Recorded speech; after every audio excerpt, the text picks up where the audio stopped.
দর্শক, বৈদেশিক শ্রমবাজারের সংকট ও সম্ভাবনা নিয়ে নিউজ 24-এর প্রতি রবিবারের নিয়মিত আয়োজন প্রবাস পরবাসে স্বাগত জানাচ্ছি। সাথে আছি আমি হোসাইন শাহাদাত। আটলান্টিক মহাসাগরের পার ঘেঁষে অবস্থিত, প্রাকৃতিক সৌন্দর্যে ভরপুর ও পর্যটকদের জন্য আকর্ষণীয় স্থান পর্তুগাল। ভ্রমণ গন্তব্যের পাশাপাশি সহজে বৈধতা পাওয়া এবং পর্তুগিজ সরকারের অভিবাসীদের স্বাগত জানানোর মনোভাবের কারণে বর্তমানে দেশটিতে ভিড়ছেন বিশ্বের বিভিন্ন প্রান্তের নাগরিক। শুরুতে এই বিষয়ে আমাদের হাতে একটি প্রতিবেদন আছে, সেটি দেখে আসতে চাই।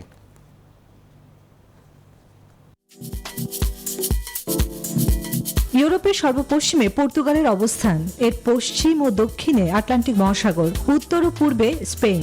সাংবিধানিক নাম পর্তুগিজ রিপাবলিক দেশ হিসাবে প্রথম গঠিত হয় 868 সালে। দেশটির রাষ্ট্রীয় ভাষা পর্তুগিজ। বলতে গেলে কেউ যদি একবার পর্তুগালে প্রবেশ করে তাহলে খুব অল্প সময়ে সে দেশটির অস্থায়ী নাগরিকত্ব লাভ করতে পারেন। যে কোনো ব্যক্তি 5 বছর বৈধভাবে বসবাস করলে এবং পর্তুগিজ ভাষা দক্ষতা আনতে পারলে ও কোনো অপরাধের সাথে জড়িত না থাকলে নাগরিকত্বের আবেদন করতে পারেন। পর্তুগাল ইউরোপীয় ইউনিয়নের সেনজেনভুক্ত দেশ হওয়া সত্ত্বেও দেশটির অর্থনীতি কিছুটা অনগ্রসর। তবে বেশ কিছু বছর ধরে পর্তুগালের অর্থনীতি অনেকটাই অগ্রসর হয়েছে। আশা করা যাচ্ছে পর্তুগাল ইউরোপের অন্যান্য প্রথম শ্রেণীর দেশের সমান্তরালে এসে দাঁড়াবে।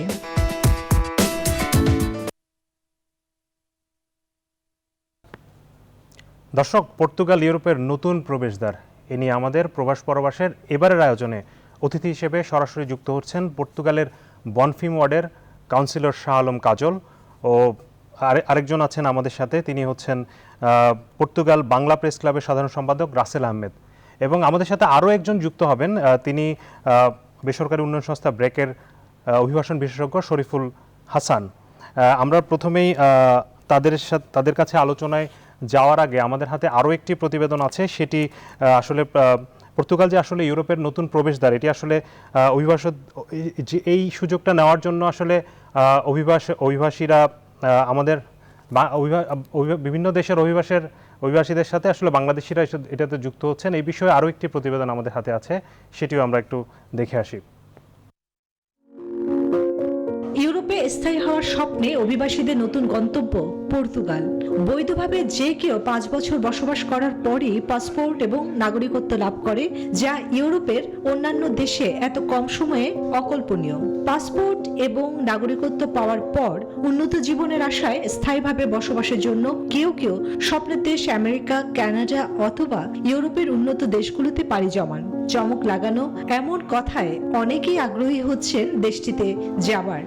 আপনি যদি দেশের বাইরে থেকে কাজ করে থাকেন তাহলে আপনার পেপারস, এই দেশের ইমিগ্রেশন যে পুলিশ আছে তাদের কাছে অনেক ধরনের তথ্য আছে, যে অনেক ভাই আছে যারা অন্য দেশে থেকে এখানে কাজ করছে।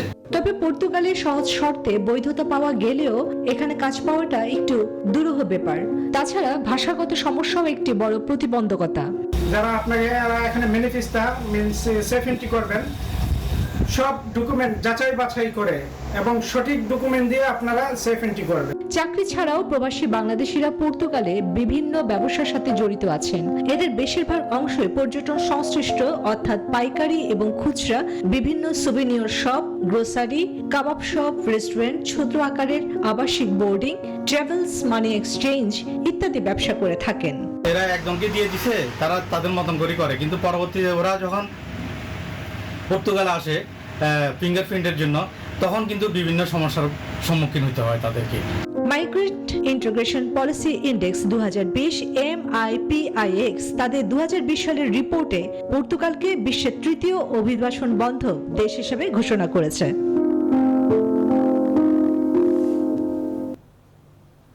দর্শক, আমরা প্রতিবেদনটি দেখলাম, এবার আমরা মূল আলোচনায় যেতে চাই। আমাদের সাথে আগেই বলেছি আমাদের সাথে যুক্ত আছেন পর্তুগালের বনফিম ওয়ার্ডের কাউন্সিলর শাহ আলম কাজল।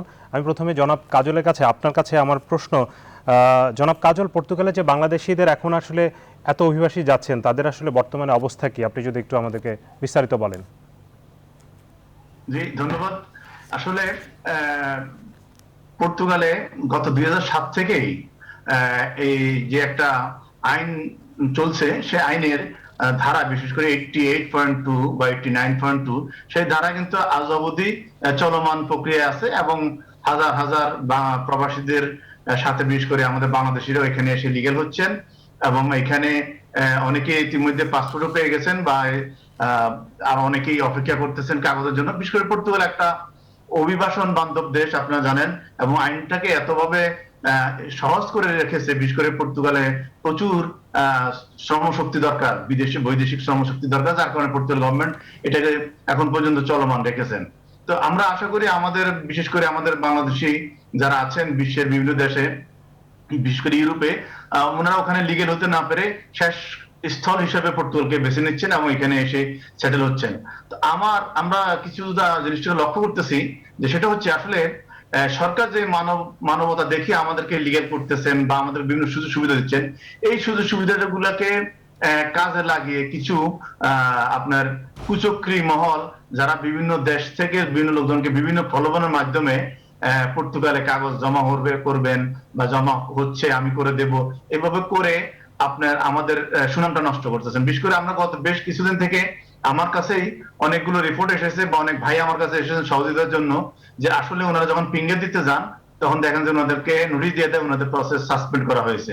তো সাসপেন্ড করার মূল উদ্দেশ্য হলো আসলে ওনারা এদেশে ছিলেন না, বাইরে থেকে কাগজ জমা করেছেন এবং যেই কোম্পানি বা যেই ব্যক্তির মাধ্যমে কন্ট্রাক্টটা ম্যানেজ করেছেন সেই কোম্পানিটা পর্তুগালের ইমিগ্রেশন পুলিশের ব্ল্যাক লিস্টে আছেন।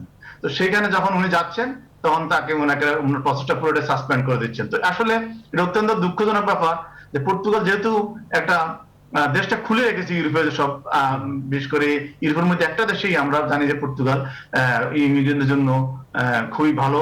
তো সেখানে আপনারা এখানে এসে কাগজটা জমা করবেন এবং দালালের মাধ্যমে প্রক্রিয়ার মাধ্যমে যে এই যে পয়সা কড়ি তো হারাচ্ছেন, সেই সাথে দেশেরও বদনাম হচ্ছে। কারণ মনে হচ্ছে যে আমরা আসলে এখানে অবৈধ ইমিগ্রেশনদেরকে বা ইমিগ্রেন্টদেরকে আমরা বিভিন্নভাবে অবৈধভাবে সহযোগিতা করছি বা আমাদের মধ্যে একটা বাংলাদেশি চক্র বা অবৈধ চক্র এখানে তৈরি হচ্ছে। এটা আমাদের জন্য কিন্তু আসলে ভালো না। বিশেষ করে আমাদের ইমেজ নষ্ট হচ্ছে, যেটা আমরা গত 30 বছর থেকে এদেশে ধরে রেখেছি। তো আমরা এটাই বলবো যে আসলে পর্তুগালে প্রচুর শ্রম দরকার এবং আপনারা বৈধভাবে আসেন, পর্তুগাল সরকার অনেক সুযোগ সুবিধা দিচ্ছে। সুবিধা আছে। জনাব কাজল, আপনার কাছে আমরা আবারও সঠিক পথে এসে আপনারা গ্রহণ করুন। জি, আপনার কাছে আবারও ফিরবো। আমরা একটু রাসেল আহমেদের কাছে যেতে চাই। রাসেল আহমেদ, আপনি তো অনেক বছর ধরে সেখানে সাংবাদিকতা করছেন, আপনি একটু আমাদেরকে যদি বলেন যে আসলে এই যে পর্তুগালে যে মানুষ যাচ্ছে, এটাকে ইউরোপের আসলে প্রবেশদ্বার বলা হচ্ছে, বৈধভাবে সেখানে যেতে হলে আসলে করণীয় কি করা দরকার এবং সেটির প্রতিফলন আসলে কতটা হচ্ছে? ধন্যবাদ আপনাকে এবং কি নিউজ 24 এর দর্শকদেরকে যারা দেখছেন আজকের এই পরবাস অনুষ্ঠানটি। এটি খুবই প্রাসঙ্গিক একটি প্রশ্ন করেছেন। বিশেষ করে সাম্প্রতিক সময়ে পর্তুগালের যে গভর্নমেন্ট তারা নতুন এক ধরনের ভিসার অনুমোদন দিয়েছেন, যেখানে এটিকে জব সার্চ ভিসা হিসেবে তারা গণ্য করছেন। অর্থাৎ পর্তুগালে যে কেউ চাইলেই তারা জব চার্জে ভিসার জন্য অ্যাপ্লাই করতে পারবে। বিশেষ করে 6টি ক্যাটাগরিতে। ক্যাটাগরিগুলো হচ্ছে construction, agriculture, fisheries, forestry, tourism এবং কি রেস্টুরেন্ট। এই 6টি সেক্টরে যাদের এডুকেশন, ট্রেনিং এবং কি প্র্যাকটিক্যাল এক্সপিরিয়েন্স আছে তারা পর্তুগালে 120 দিন থেকে 120 দিনের ভিসার জন্য তারা আবেদন করতে পারে। এবং কি তারা যখন 120 দিনের ভিসা নিয়ে পর্তুগালে আসবে, পরবর্তীতে চাইলে তারা এটিকে আরো 2 মাসের জন্য এক্সটেনশন করতে পারবে।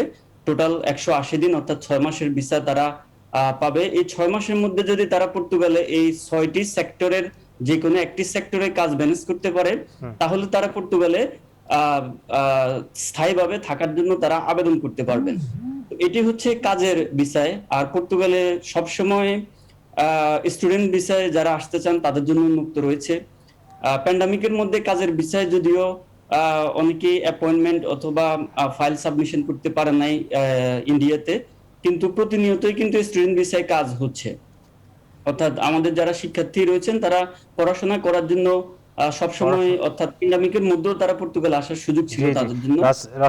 জনাব রাসেল আহমেদ, আপনাকে ধন্যবাদ। আপনার কাছ থেকে আরো শুনবো এই বিষয়ে। আমাদের সাথে এরই মধ্যে যুক্ত হয়েছে ব্র্যাকের অভিবাসন বিশেষজ্ঞ শরীফুল হাসান। শরীফুল হাসান, আপনাকে স্বাগত জানাচ্ছি আমাদের অনুষ্ঠানে। আপনার কাছে আমার প্রশ্ন, শরীফুল হাসান, যে বাংলাদেশের আসলে এই যে বৈধতা নেওয়ার ক্ষেত্রে আসলে কি সমস্যার মুখোমুখি হচ্ছেন সেখানে বাংলাদেশিরা পর্তুগালে? না, ধন্যবাদ। আমি আশা করি শুনতে পাচ্ছেন। যেটা আপনার আলোচনা শুনছিলেন, আসলে ইউরোপের এক একটা দেশ এক এক সময় কিছুটা সহজ করে তার ইমিগ্রেশন, তার প্রবাসীদের আসা যাওয়া। তো সাম্প্রতিক গত 6, 7, 8, 10 বছরে পর্তুগাল তুলনামূলকভাবে ইউরোপের তারা খুব সহজেই যে কোনো দেশ থেকে আসতে দিয়েছে, থাকতে দিয়েছে। তো সে সমস্ত কারণে অনেক বাংলাদেশি সেখানে গিয়েছে, পাশাপাশি কিন্তু আপনার অনেক, যেটা আমি শুনছিলাম আসলে অনেক স্টুডেন্টও তারা ভর্তির জন্য সেখানে যায়।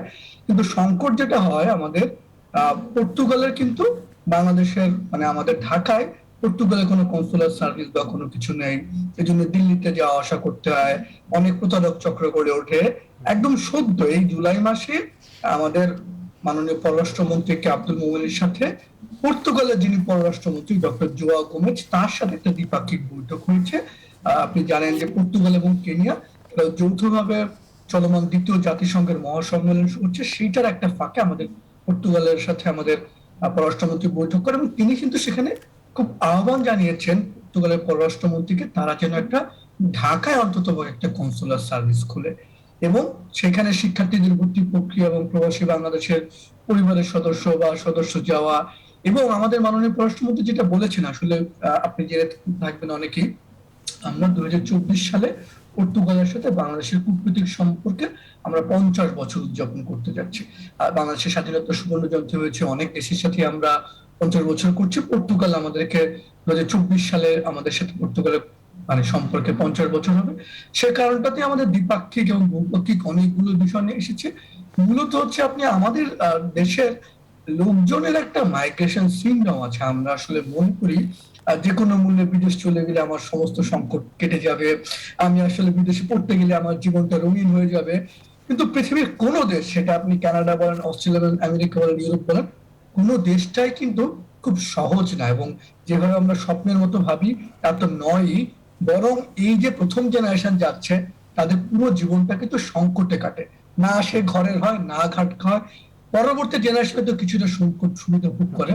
তো সেই তুলনায় আমরা এই মুহূর্তে বড় সংকট হচ্ছে আমি মনে করি লিগালাইজেশন প্রসেস, আমাদের কনসুলার করা, বাংলাদেশ থেকে যেন সহজে যেতে পারে, এই বিষয়গুলো আমি মনে করি। জি শরীফুল হাসান, এই কি কি করণীয় আছে এই বিষয়গুলো নিয়ে আমরা আলোচনা করব। আমাদের এই মুহূর্তে একটা বিরতির সময় হয়েছে, আপনারা থাকুন আমাদের সাথে। দর্শক, এই মুহূর্তে প্রবাস পরবাসে একটা বিরতি নিচ্ছি, ফিরছি একটু পর।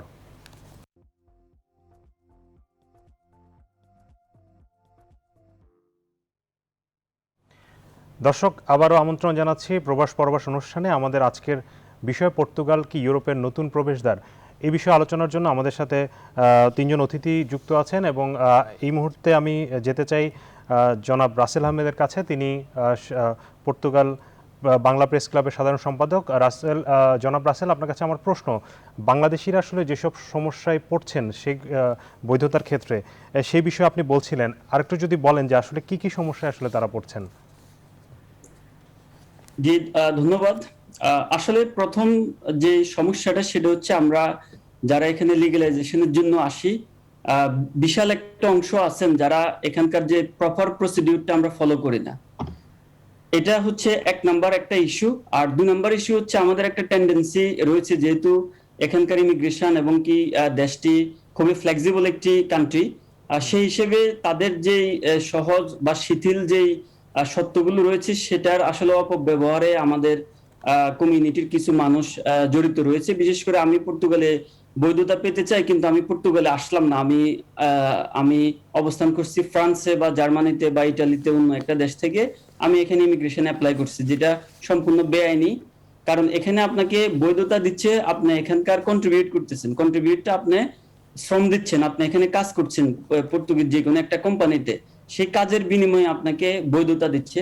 কিন্তু আমাদের অনেক ভাইরা কি করে, তারা পর্তুগালে না এসে তারা বিভিন্ন লোকের মাধ্যমে, এজেন্টের মাধ্যমে বা বিভিন্ন ভাবে তারা এই অ্যাপ্লিকেশনটি করে, এবং কি যার মাধ্যমে অ্যাপ্লিকেশনটি করার দরকার, একজন সলিসিটর বা একজন আইনজ্ঞ, হ্যাঁ, বা একজন লয়ারের মাধ্যমে এটি প্রপার ওয়েতে করার কথা, সেটিও তারা না করে বিভিন্ন লোকের মাধ্যমে তারা করে। যারা করে তারা অ্যাপ্লিকেশনটি যথাযথভাবে করেন না, এবং কি যে ডকুমেন্টেশন গুলো সাবমিট করার দরকার অ্যাপ্লিকেশনের সময় সেটি সাবমিট না করার পরে যখন একটি মানুষ 2 বছর পরে তার সিরিয়াল আসে ইমিগ্রেশনে, যখন তার কল করা হয় তাকে, তখন যাওয়ার পরে তাকে হয়তো সাসপেন্ডেড লেটার দিয়ে দিচ্ছে, যে কারণ হচ্ছে তার যে ইমিগ্রেশন অথবা তাকে তারা ফলো আপ করে দেখলো যে তার যে অ্যাক্টিভিটি সেটা অথেন্টিক না, হ্যাঁ, তার যে অ্যাপ্লিকেশন প্রসিডিউরটি ছিল সেটিও ত্রুটিপূর্ণ ছিল, তাই তাকে সাসপেন্ডেড করে দিচ্ছে। তো এই ধরনের জটিলতাগুলো প্রায় সম্মুখীন হচ্ছে অনেকেই, বিশেষ করে যারা পর্তুগালের বাইরে থেকে অভিবাসী হতে চাচ্ছে পর্তুগালে, তারা এটির সম্মুখীন হচ্ছেন। তো এই বিষয়ে আমাদের পর্তুগাল বাংলা প্রেস ক্লাব, আমাদের যারা সচেতন যারা মহল আছে, তারা প্রতিনিয়তই কিন্তু আমাদের ফেসবুক পেজ, আমাদের ব্যক্তিগত টাইমলাইন এবং কি এখানে বেশ কিছু সামাজিক যোগাযোগ মাধ্যমে গ্রুপ রয়েছে, সেই গ্রুপগুলোতে কিন্তু আমরা সচেতনতামূলক বিভিন্ন ভিডিও দিচ্ছি, বিভিন্ন পোস্ট দিচ্ছি, বিভিন্ন নিউজ শেয়ার করতেছি আমরা। জি, এই বিষয়ে একটু আমরা জনাব শাহ আলম কাজল আপনার কাছে একটু জানতে চাই, এই যে সমস্যাগুলোতে পড়ছেন এগুলো আসলে তারা সমাধানের জন্য আপনাদের পক্ষ থেকে আসলে কোনো ধরনের ব্যবস্থা বা তারা আসলে কোথায় গিয়ে সমাধানগুলো পেতে পারে, আপনার কি সেই ধরনের কোনো সুযোগ আছে কিনা? জি, ধন্যবাদ ভাই। আসলে সত্যি কথা, যে রাসেল ভাই যে একটু আগে বললেন যে আসলে আমরা কিন্তু বিভিন্ন ভাবে মানুষকে সচেতন করার চেষ্টা করি, কিন্তু আমাদের কাছে যখনই নিউজগুলো আসে, যখন একটা শেষ পর্যায়ে চলে যায়, অর্থাৎ কোনো সমস্যা তৈরি হয় নিজেদের মাধ্যমে অথবা প্রসেস সাসপেন্ড হয়েছে, তখন আমাদের কাছে আসে যে ভাই আমি তো ওনার মাধ্যমে এই কাজটা করেছিলাম, কিন্তু এখন আমাকে উনি হয়তোবা কোনো প্রতারণার মাধ্যমে হোক বা কোনো 2 নম্বরের মাধ্যমে হোক কন্ট্রাক্ট দিয়ে জমা করেছেন, যার কারণে আমার প্রসেস সাসপেন্ড হয়েছে, আপনারা একটু দেখেন। কিন্তু সেই ক্ষেত্রে আমাদের কিছু করার থাকে না, কারণ আপনি তো ভুলটা আগেই করে ফেলেছেন। আপনি অন্য দেশে থাকবেন, এই দেশে কাজ করবেন, আপনি প্রথমে অবৈধভাবে মানে অবৈধ প্রক্রিয়াতে চলে গেছেন। তো সেই ক্ষেত্রে আপনি প্রশাসনিক ভাবে তো আপনি কিছুই করার থাকে না। হয়তো আমরা অনেক সময় চেষ্টা করি, ঠিক আছে ভাই আপনি উনার থেকে এত টাকা নিয়েছেন, উনাকে কাইন্ডলি দিয়ে দেন, বা উনার, কারণ প্রসেস যখন একবার সাসপেন্ড হয়ে যায় সেটাকে আপনি আর আমাদের হাতে কিছু করার থাকে না, কারণ এটা হলো অথরিটির কাছে, ইমিগ্রেশন অথরিটির কাছে চলে যায়। তো এই ক্ষেত্রে আমরা মনে করবো যে এখানে আমরা বিশেষ করে এই সমাজ যারা দেখতে পাচ্ছি, আসলে একটা শ্রেণী আছেন তারা বসেই থাকে এই ধরনের লোকজনকে বিভিন্ন ভাবে আপনার প্রলোভন দেখিয়ে আপনার পয়সা হাতিয়ে নিচ্ছে। তো এটার জন্য আমি শুধু এক পক্ষকে দায়ী করবো না, আমি 2 পক্ষকে দায়ী করবো, যেহেতু অবৈধভাবে যাচ্ছি তার মানে আমি ওইটার সাথে জড়িত আছি। তো আমার কাছে এটাই মনে থাকবে যে আপনারা অনেকে দেখবেন এদেশে কাগজ ফিঙ্গার দিয়ে চলে যাচ্ছে অন্য দেশে কাগজ করার জন্য। যেমন আমার কাছে শেষ নিউজ হচ্ছে ডেনমার্ক থেকে 4 জন বাংলাদেশিকে পর্তুগালের রেসিডেন্ট সহকারে কাজের স্থান থেকে করে তারা ফিঙ্গার নিয়ে পর্তুগাল ফাটাই দিচ্ছে, কার্ড ছিদ্র করে কার্ড করে ফাটাই দিচ্ছে। এখন এটা তো পর্তুগাল ইমিগ্রেশন অবশ্যই চলে আসবে এই রিপোর্টটা। তো আপনারা এইভাবে কেন করেন? আপনারা 5টা বছর কেন অপেক্ষা করেন না? এখানে আসলে যারা যাবেন অভিবাসী, তাদের আসলে সচেতনতার জায়গাটা অনেক গুরুত্বপূর্ণ, আপনি যেটা আসলে বলছিলেন।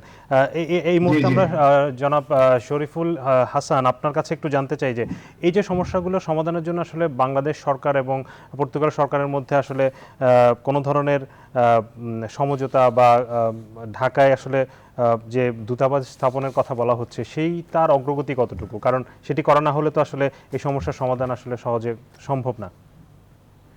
একেবারে সত্যি কথা। মূলত যেটা বৈধ পথে আমরা বলি, বৈধ পথে বাংলাদেশ থেকে পর্তুগাল যাওয়ার জন্য সবচেয়ে বড় সংকট সেটা হচ্ছে আসলে আমাদের এখানে কোনো ভিসা সেন্টার নেই, যে কারণে আপনি তার সার্ভিসটা ঢাকা পেতে পারেন, দিল্লিতে দৌড়াতে ভিতরে। এই কারণে সেটা একটা বড় কারণ। সেজন্য হয় কি, অনেকে অনিয়মিত পন্থায় যেটা যাওয়ার চেষ্টা করে, এবং এই অনিয়মিত পন্থায় যারা যাওয়ার চেষ্টা করে তারা যে সবকিছু খুব ভালোভাবে জানে তা না।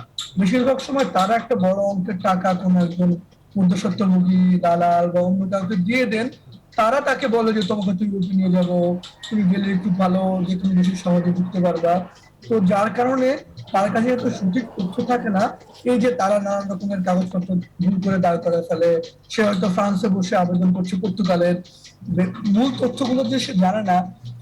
এবং এই ক্ষেত্রে কিন্তু ইউরোপে এক ধরনের আইনজীবীর একটা চক্র করেছে, যারা তাকে আবার বলে দেয় যে তুমি এইভাবে আবেদন করো, আবেদন করে তাড়াতাড়ি হয়ে যাবে, মিথ্যা তথ্য দাও, এবং এমন সব অদ্ভুত তথ্য দেয়। তারা তো দেশে কোনো সংকটে নেই, সে বলে দেশে গেলে আমি রাজনৈতিক বিপদে পড়বো, আবার নিজেকে কোনো সময় রোহিঙ্গা, আবার কোনো সময় ধরেন ট্রান্সজেন্ডার, নানান ধরনের তথ্য কিন্তু এই বাংলাদেশিরা শুধুমাত্র একটা ভিসার কারণে দিয়ে যায়। এবং তারপর যাচাই বাছাই করতে যখন দেখা যায় যে এই তথ্যগুলো সঠিক না, তখনই কিন্তু তার আবেদনটা বাদ পড়ে যায়। তারপরেও 2020 সালে যে সর্বশেষ তথ্য কোভিডের আগে, তাতে দেখা গেছে যে ইউরোপের বৈধ পন্থায় যে দেশগুলোতে সবচেয়ে বেশি বাংলাদেশিরা নাগরিকত্ব পাচ্ছেন, তার ইতালি প্রথম, স্পেন দ্বিতীয়, এবং তারপরে কিন্তু পর্তুগাল। এবং পর্তুগালের অফিসিয়াল যে রেকর্ড গত বছর তারা প্রকাশ করেছে, সেই রেকর্ড অনুযায়ী কিন্তু পর্তুগালে যে দেশগুলোর লোক থাকে তার মধ্যে বাংলাদেশিরা 17তম, মানে আপনার অনেক দেশের লোক ওখানে থাকে, এবং প্রায় 11,000 বাংলাদেশি আমাদের কিন্তু পর্তুগালে রয়েছে। কৃষি শ্রমিক রয়েছেন, অন্যান্য নানান ধরনের কাজ করছেন, এবং সেখানে কিছুটা ডিমান্ডও আছে, কারণ পর্তুগাল যেহেতু ইউরোপের তুলনামূলকভাবে কিছুটা দরিদ্র দেশ, যে পর্তুগালে যারা আসলে অরিজিনাল পর্তুগিজ তারা কিন্তু ইউরোপ থেকে অন্যান্য জায়গায় মুভ করে, তারা ফ্রান্স, জার্মান, অন্যান্য জায়গায় মুভ করে। তো যার কারণে পর্তুগালের যে কাজের চাহিদাটা তৈরি হয়, সেটা আবার অনেক সময় যে বাংলাদেশি বা অনিয়মিত কর্মী বা আনডকুমেন্ট কর্মী তারা করেন, কারণ তাকে কম টাকা দেওয়া যায়। আপনি একজন পর্তুগিজ শ্রমিক হলে যদি ধরেন কথার কথা তাকে 100 ইউরো দিতে হইতো, সেখানে একজন বাংলাদেশিকে 20-25-30 ইউরো দিয়ে পাওয়া যায়। এবং যেহেতু অনেক আনডকুমেন্টেড চলে যায়, তারা এই কম টাকা যায়, তার অনেক পরিশ্রম করতে হয়, আসলে নানান ধরনের ভয় থাকে, কতদিন পর সে বুড়ো হতে পারবে, নাগরিক হতে পারবেন, অনেক সময় বিয়ে করার প্রলোভন দেখানো হয়।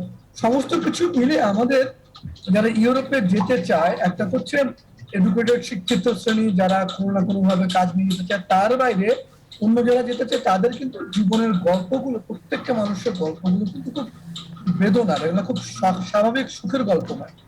জনাব শফিকুল হাসান, আমরা আসলে পর্তুগালে যাওয়ার জন্য বা ইউরোপে যাওয়ার জন্য আসলে কি কি করা দরকার, তাদের আসলে প্রশিক্ষণ বা অন্যান্য বিষয়, এগুলো নিয়ে আরেকটু আলোচনা করতে চাই। আমরা বিরতি থেকে ফিরে, দর্শক প্রবাস পরবাস অনুষ্ঠানে বিরতির সময় হচ্ছে, ফিরছি একটু পর।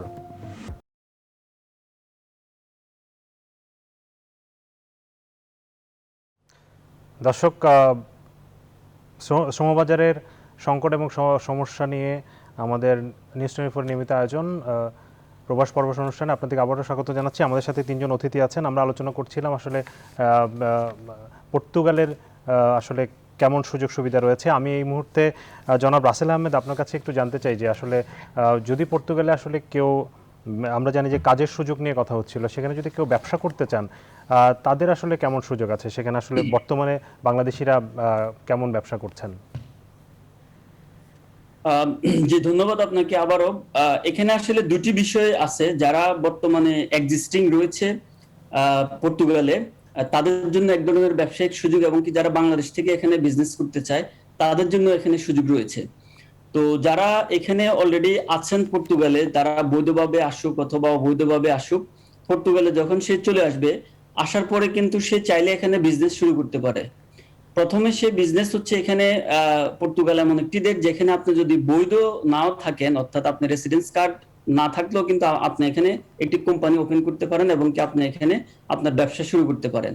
এটি হচ্ছে যদি আপনি কোম্পানির মাধ্যমে করতে চান। আর যদি আপনি কোম্পানি ওপেন না করতে চান, আপনি এখানে ইন্ডিভিজুয়াল বিজনেস অ্যাক্টিভিটি ওপেন করা যায়। এটির জন্য রেসিডেন্স পারমিট লাগে না, শুধুমাত্র এই দেশের একটি ফাইন্যান্স নাম্বার বলে, এটিকে নিফ হিসেবে পরিচিত। যদি ওই ফাইন্যান্স নাম্বার থাকে, সেটি 1-2 দিনের মধ্যে করে ফেলা যায়। সেটি থাকলে আপনি এখানে বিজনেস করতে পারবেন। পাশাপাশি এখানে যদি কেউ বাইরে থেকে, অর্থাৎ নন ইউ কান্ট্রি থেকে যদি এখানে বিজনেস করতে চায়, তাদের জন্য এখানে D2 নামে একটি ভিসা রয়েছে, যেটি হচ্ছে বিজনেস স্টার্ট আপ ফ্রিল্যান্সার, এবং কি হচ্ছে টেক ভিসা নামে পরিচিত। এই 4 ক্যাটাগরিতে আপনার যদি স্কিল অথবা আপনার যদি কোনো বিজনেস প্ল্যান থাকে বা আপনার যদি ক্যাপিটাল থাকে, তাহলে আপনি D2 ভিসার জন্য আবেদন করতে পারেন আপনার নিকটবর্তী যে কোনো এম্বাসির মাধ্যমে। সেখানে আপনার কত টাকা আপনি ইনভেস্ট করতে চান, কি ধরনের বিজনেস করতে চান, তারপরে হচ্ছে আপনার বিজনেস প্ল্যানটা কি, এগুলো যদি আপনি সাবমিট করেন, তাহলে আপনাকে পর্তুগাল গভর্নমেন্ট D2 ভিসা দিবে, এবং কি আসার পরে আপনি আপনার এই বিজনেসটি চালু করতে পারেন। পাশাপাশি যারা ফ্রিল্যান্সার রয়েছে, যারা ফ্রিল্যান্সিং করে ইনকাম করে, তারাও যদি মনে করে যে হ্যাঁ আমি ভালো টাকা ইনকাম করছি ডিজিটালি, এটাকে ডিজিটাল নোমাড হিসেবেও পরিচিত, যে আমি যেখানে বসেন যেখানে থাকেন, আপনার যদি নির্দিষ্ট পরিমাণ ইনকাম প্রতি মাসে বা ইয়ারলি আসে, তাহলে আপনি ফ্রিল্যান্সার ভিসার জন্য অ্যাপ্লাই করতে পারেন। এটিও বিজনেস ক্যাটাগরি। ধন্যবাদ রাসেল আহমেদ। আমরা একটু জনাব শফিকুল হাসানের কাছে আমরা একই প্রশ্নটা একটু জানতে চাই যে যদি ব্যবসা করতে চাই, তাহলে পর্তুগাল সরকার আসলে কেমন সুযোগ সুবিধা সেখানে দিচ্ছে প্রবাসীদের জন্য? আপনি সাধারণভাবে মনে রাখবেন, ইউরোপের অন্য দেশে আপনি যে সুযোগ পাবেন আপনি পর্তুগালে পাবেন। পর্তুগালে আপনার কাগজপত্র চেক করতে চাইবে না, কোথা থেকে আসছেন, কি আসছেন, কিছুই জানতে চাইবে না। আপনি যদি শুধুমাত্র তাদের ট্যাক্স, ভ্যাট, অন্যান্য ফি গুলো দেন, এবং আপনি যেভাবে ঢোকেন না কেন, আপনি 5 বছর থাকলে আপনাকে তারা নাগরিকত্ব দিয়ে দেয়, পাসপোর্ট দিয়ে দেয়। এইগুলো হচ্ছে সুবিধা, মানে এই সুবিধাগুলো পর্তুগাল দেয়, যে কারণে এখন বলা হয় থাকে যে বাস্তব আমার দেশ পর্তুগাল এখন আনডকুমেন্টেড মাইগ্রেটদের বলা যায় যে একটা প্রধান জায়গা, চাওয়ার জায়গা যে পর্তুগাল। আমি যে কোনো মূল্যে প্রথমে পর্তুগাল চলে যাব, তারপরে সেখান থেকে আমি আমার পাসপোর্ট বৈধ টৈধ করে আমি ইউরোপের অন্য দেশে করবো। কিন্তু এর ফলে কিন্তু অনেক বিপদও আছে। আমরা এই যে মরিয়া হয়ে যে কোনো জায়গায় যেতে চাই, সব এখন দাঁড়াচ্ছে সবাইকে পর্তুগালে পাঠাও, এগুলোতে কিন্তু শেষ পর্যন্ত একটা দেশের ভাবমূর্তি সংকটে পড়ে। সেজন্যই জরুরি হচ্ছে আমরা আসলে যারা যেতে চাইবে তারা যেন বৈধ পন্থে যায়। আপনি যেই কাজে যাচ্ছেন অন্তত পক্ষে 6 মাস 1 বছর সেই কাজটা করা ভালো হয়। যদি আপনি পর্তুগিজ ভাষার বেসিক জিনিসগুলো আপনি শিখে যান, নিয়ম কানুন গুলো একটু আমরা মানি, ট্যাক্স ফি দিয়ে ওখানে থাকার চেষ্টা করা, মরিয়া না হয়ে যাওয়া, চট করে গিয়ে না আমি অন্য দেশে চলে যাব, অন্য কিছু করব। পর্তুগাল এই এখনো যে অনেক ইতিবাচক অভিবাসীদের প্রতি তারা যে কোনো বিভাজন করে না, এইটার সুযোগ যদি আমরা ইতিবাচক ভাবে কাজে লাগাই। এবং ব্যবসার কথা আপনি বলছেন, পর্তুগালে আবাসন খাতে কিন্তু একটা বড় অঙ্কের টাকা বিনিয়োগ করে তারা খুব সহজেই আপনাকে তারা নানান ধরনের সুযোগ সুবিধা দিয়ে দেয়। অন্তত পক্ষে 4-5 কোটি টাকা বিনিয়োগ করলে আপনি খুব সহজেই অনেক ধরনের সুবিধা পেয়ে যাবেন, একদম কম অঙ্ক থেকে আরম্ভ করে। তো অনেকেই এই সুযোগগুলো নিচ্ছে। কিন্তু আমি সবসময় একটি কথা বলি যে আমাদের অবশ্যই লোকজন বাইরে যাবে কাজ করতে, ব্যবসা করতে, সেটা যেন একটা নিয়মতান্ত্রিক প্রক্রিয়া হয়, সেটা যেন বৈধভাবে সেটা হয়, সেটা যেন দেশের সম্মানের হানির ঘটনা না ঘটে, আমরা যেন আমাদের বাংলাদেশের পতাকাটার মান সমুন্নত রাখি। জি জি, ধন্যবাদ আপনাকে। আমরা অনুষ্ঠানের একেবারে শেষ পর্যায়ে চলে এসেছি। আমি একটু বনফিম ওয়ার্ডের কাউন্সিলর শাহ আলম কাজল, আপনার কাছে জানতে চাই যে সম্প্রতি যে বাংলাদেশের পররাষ্ট্রমন্ত্রী এবং পররাষ্ট্র প্রতিমন্ত্রী পর্তুগাল সফর করেছেন, এই সময় আসলে কোন বিষয়গুলো নিয়ে বেশি আলোচনা হয়েছে, কি প্রাধান্য পেয়েছে, আপনার কি জানা আছে? জি ধন্যবাদ ভাই। আসলে আমাদের বাংলাদেশের মাননীয় পররাষ্ট্রমন্ত্রী এসেছেন এবং একটা দ্বিপাক্ষিক মিটিংও করেছেন পর্তুগালের পররাষ্ট্রমন্ত্রীর সাথে। এটা অবশ্যই ইতিবাচক এবং আমরা আশা করব, এবং আমরা যেটা আশাবাণী শুনেছি মাননীয় পররাষ্ট্রমন্ত্রীর থেকে, যে আমার 2 মাসের ভিতরে হয়তো বা বাংলাদেশে কনসুলার সার্ভিস চালু করতে পারেন। তো আমি শুধু একটু বলে রাখি, আসলে আমরা এর আগেও আপনার 2019-এ পর্তুগালের পররাষ্ট্রমন্ত্রী এবং এরপরে পররাষ্ট্র প্রতিমন্ত্রীর সাথে আমরা দ্বিপাক্ষিক একটা মিটিং করেছি ঘরোয়াভাবে। প্রায় আমরা 50-60 জন একটা প্রতিনিধি ওনার সাথে বলেছি, এবং আমরা ওনাদেরকে লিখিত দিয়েছিলাম যে ঢাকা থেকে দিল্লি পর্যন্ত যেতে এবং আসতে আমরা কি কি সমস্যার সম্মুখীন হচ্ছি, কত টাকা আমাদের খরচ হচ্ছে, কতটা সময় নষ্ট হচ্ছে। তো উনি ওই জিনিসগুলা বলছে যে ওনার বিবেচনা রাখছে, ওনারা চেষ্টা করবেন। আমরা ওনাদেরকে 3টা প্রস্তাব দিয়েছিলাম ওই মুহূর্তে, কারণ ওনারা আমাদেরকে সরাসরি ওনার বক্তব্যের মাধ্যমে, আমি পর্তুগিজ পররাষ্ট্রমন্ত্রীর কথা বলছি, যে বাংলাদেশে এই মুহূর্তে এম্বাসি খোলার ওনাদের কোনো মন মানছে এখন পর্যন্ত, বা ওনাদের সেই ইচ্ছা এখনো নেই। তো আমরা ওনাকে বিকল্প 2টা প্রস্তাব দিয়েছি, সেটা হচ্ছে ঢাকাতে একটা কনসুলেট সার্ভিস চালু করার জন্য, বিশেষ করে অনারারি কনসুলেটকে পূর্ণাঙ্গ কনসুলেট দায়িত্ব, জেনারেল দায়িত্ব দেওয়ার জন্য মিস্টার সাখাওয়াত সাহেব আছেন পর্তুগালের অনারারি কনসুলেট। এরপরে অথবা দিল্লি থেকে প্রতি মাসে একটা টিম ঢাকাতে গিয়ে যেন 3 দিন 4 দিন একটা সার্ভিস দিয়ে আসে। তো এটার জন্য আসলে ওনারা আমাদেরকে আশ্বাস দিয়েছেন, এবং সর্বশেষ আমাদের পররাষ্ট্রমন্ত্রীকেও আশ্বাস দিয়েছেন। আমরা আশায় আছি যে একটা কিছু হবে। বিশেষ করে পর্তুগালের সাথে আমাদের কিন্তু যদিও 500 বছর পুরানো সম্পর্ক, কিন্তু সেই সম্পর্কটা কিন্তু একবার নিশ্চিত ছিল। এই গত 30 দশক বা 3 দশক থেকে কিন্তু পর্তুগালের সাথে বাংলাদেশের এখন সম্পর্ক দিন দিন আরো বৃদ্ধি পাচ্ছে। আশা করি অদূর ভবিষ্যতে আমরা আমাদের সমস্যাগুলা পর্তুগিজ গভর্নমেন্ট বা বাংলাদেশ সরকার এটাকে সমাধানে আসবেন বা সমাধান করবেন। আমি বিশেষ করে আমি আমার ক্ষমতাসীন সোশ্যালিস্ট পার্টির পক্ষ থেকে বিভিন্নভাবে চাপ দিচ্ছি যেন একটা কিছু বাংলাদেশে করা হয়। আমাদের সমস্যাগুলা তুলে ধরতেছি। আশা করি ইনশাআল্লাহ আমরা ভালো একটা কিছু পাবো ওদের ভবিষ্যতে। জি ধন্যবাদ শফিকুল হাসান, আপনাকে ধন্যবাদ। আপনারা চেষ্টা অব্যাহত রাখুন, আমরাও আশা করছি খুব শীঘ্রই আমরা ভালো কিছু খবর পাবো। দর্শক, আমাদের প্রবাস পরবাস অনুষ্ঠানের সময় একেবারেই শেষ, আমরা বিদায় নিচ্ছি। দেখা হবে আগামী সপ্তাহে একই সময়ে। শুভরাত্রি।